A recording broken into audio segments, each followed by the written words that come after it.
Mummy जी, जेठानी जी के मायके वालों के सामने मेरे मायके वालों का अपमान क्यों हमेशा होता रहता है। शिल्पी जी के घर आज सुबह से ही चहल पहल थी। दीपावली पास आने वाली थी तो घर की सफाई में वह 1 महीना पहले से ही दोनों बहुओं के साथ जुट चुकी थी। आज की चहल पहल का मुख्य कारण तो उनकी बड़ी बहू मीना के मायके वालों का आना था। मीना के मायके से उसके भाई भाभी अपने बच्चे सहित दीपावली का त्यौहार देने आने वाले थे। मीना एक ही बड़ा भाई था और उसके पिता का अच्छा खासा कारोबार था और भाई अपने पिता के साथ ही कारोबार में हाथ बटाता था। मीना अपने घर में इकलौती बेटी होने की वजह से लाडली बेटी थी और अपनी आर्थिक रूप से मजबूती की वजह से वहाँ मीना को हर बार त्योहार पर अच्छे तोहफे देते थे और साथ ही साथ हमेशा उसके ससुराल वालों के लिए भी कुछ ना कुछ तो अच्छा ज़रूर लेकर आते। उनके आने पर शिल्पी जी के हाव भाव हर बार बदल जाते।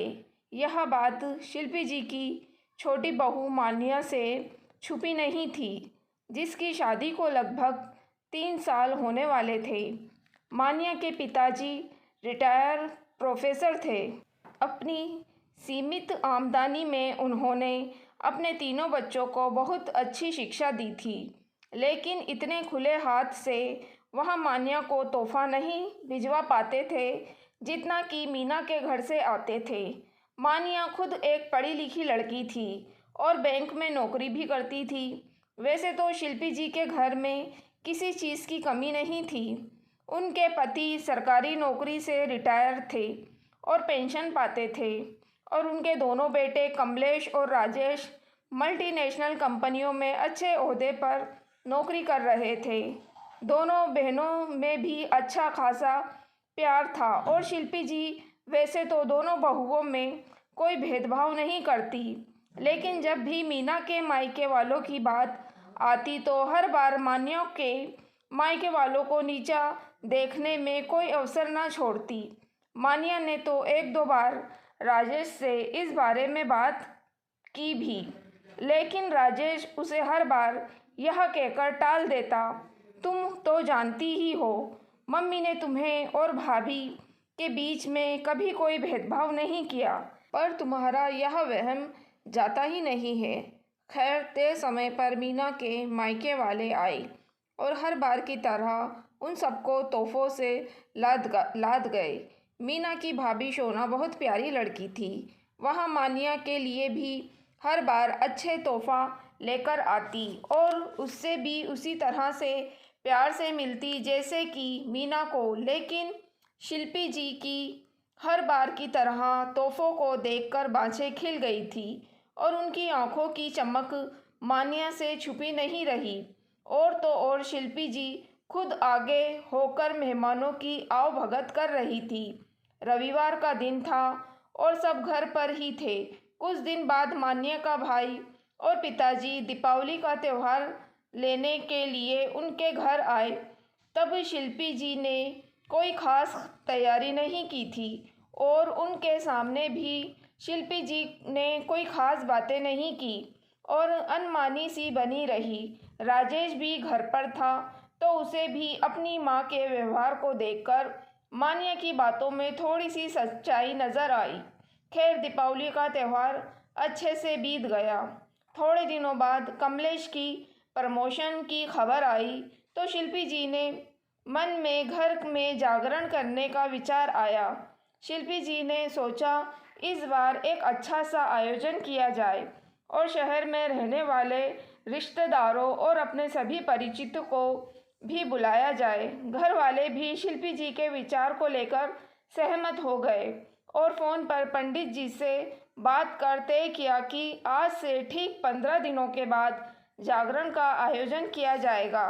जागरण करने वाली मंडली से भी बात कर ली गई और मीना और मान्या तुम दोनों भी अपनी तरफ से देख लेना, जिस जिस को बुलाना हो, अपनी सहेलियों को भी और अपने नाते रिश्तेदारों को भी।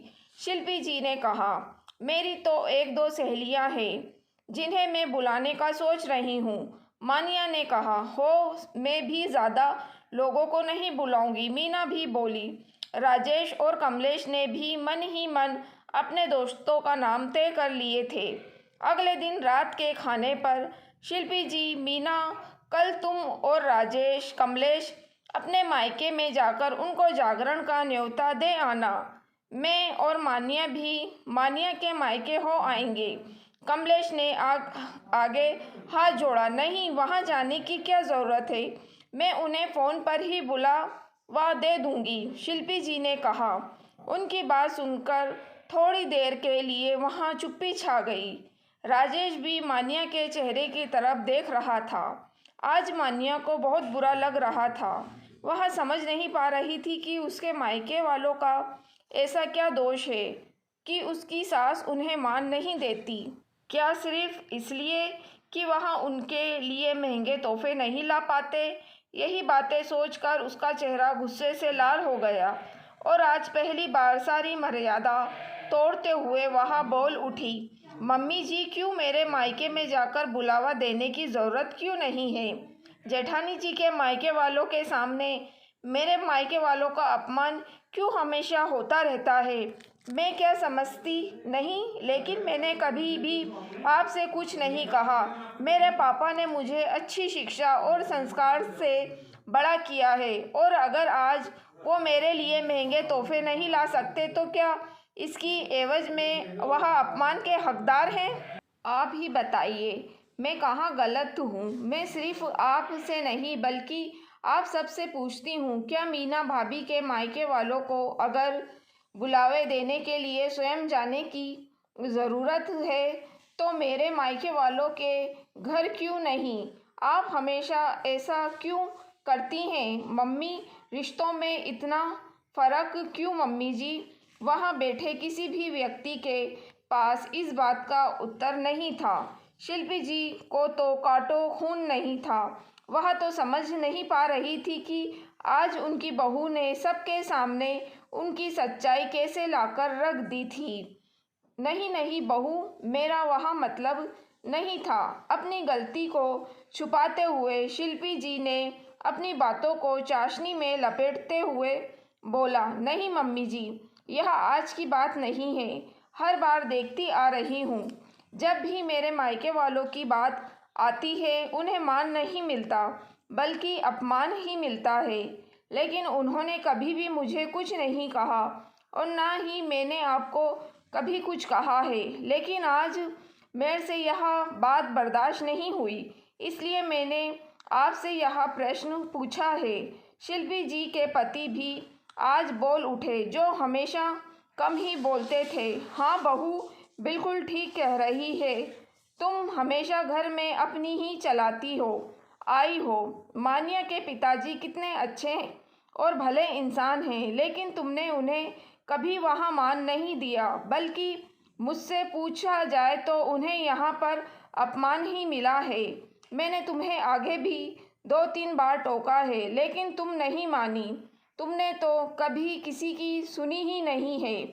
अरे, दोनों बहुओं के घर वाले हमारे लिए बराबर हैं। बहू, फिक्र मत करो, इस बार मैं स्वयं जाकर उन्हें बुलावा देकर आऊँगा और अपनी पुरानी सारी गलतियों की माफ़ी भी मांग लूँगा। हमारे घर में कभी भी किसी से कोई भेदभाव नहीं हुआ था और आगे भी नहीं होगा।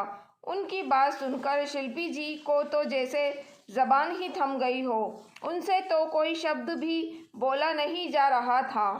अपने ससुर की बात सुनकर मानिया के मन को थोड़ी तसल्ली मिली और वह बोली, पापा जी, जैसे आपकी मर्जी। मैं तो बस इतना चाह रही थी कि जहाँ हम इकट्ठे रहते हैं वहाँ किसी से कोई भेदभाव ना हो। आज मान्या की बातों से शिल्पा जी की सच्चाई भी सबके सामने आ गई थी और शिल्पी जी ऐसा लग रहा था जैसे वह स्वयं ही अपनी नज़रों में गिर गई हो। दोस्तों, अगर आपको कहानी पसंद आई हो तो प्लीज़ आप मेरे चैनल वॉइस ऑफ नीलोफर को सब्सक्राइब ज़रूर कीजिएगा और मेरी वीडियो को लाइक और शेयर भी ज़रूर कीजिएगा।